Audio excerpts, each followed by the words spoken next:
Academy অসমৰ শিক্ষা জগতৰ এক পৰিচিত নাম। আনন্দৰাম বৰুৱা একাডেমিয়ে ৰূপালী জয়ন্তী বৰ্ষত প্ৰৱেশ কৰিবলৈ ওলাইছে। এই সময়ত আমি ছাত্ৰ ছাত্ৰীসকলৰ বাবে বিশেষ স্কলাৰশ্বিপৰ ব্যৱস্থা কৰিছোঁ। যিসকল ছাত্ৰ ছাত্ৰীয়ে 95ৰ ওপৰত নম্বৰ পাব ফাইনেল পৰীক্ষাত, মেট্ৰিক হওক, হায়াৰ ছেকেণ্ডাৰী হওক, ডিগ্ৰী হওক, এই ছাত্ৰ ছাত্ৰীসকলৰ বাবে আমি বিশেষ ধৰণৰ স্কলাৰশ্বিপৰ ব্যৱস্থা কৰিছোঁ।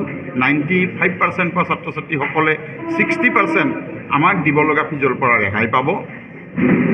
85% পোৱা ছাত্ৰ ছাত্ৰীসকলে আমাৰ ফিজৰ পৰা 50% ৰেহাই পাব। 75% পোৱা ছাত্ৰ ছাত্ৰীসকলে আমাৰ ফিজৰ পৰা 40% ৰেহাই পাব আৰু 65% পোৱা ছাত্ৰ ছাত্ৰীসকলে আমাৰ ফিজৰ পৰা 30% ৰেহাই পাব। আনন্দৰাম বৰুৱা একাডেমিয়ে বিশ্ববিদ্যালয় গঢ়িবলৈ ওলাইছে। ইতিমধ্যে বিভিন্ন কাম কৰিছে। তাৰ ভিতৰত আমি আনন্দৰাম বৰুৱা একাডেমি কেইটামান কাম কৰিবলৈ ওলাইছোঁ। আমি ল' কলেজ স্থাপন কৰিবলৈ ওলাইছোঁ, তাৰ প্ৰস্তুতি হৈছে। আমি আমাৰ BEd কলেজ স্থাপন কৰিবলৈ ওলাইছোঁ, তাৰ কামো আগবাঢ়িছে। আমি নাৰ্ছিং কলেজ, ফাৰ্মাচী কলেজ প্ৰস্তুত কৰিম, তাৰ কাৰণে সকলোবোৰ প্ৰস্তুতি হৈছে। আমি আৰম্ভ কৰিম নাৰ্ছিং হোম, কাৰণ আপোনালোকে জানে নাৰ্ছিং কলেজ কৰিবলৈ হ'লে নাৰ্ছিং হোমৰ এতিয়া অতি প্ৰয়োজন।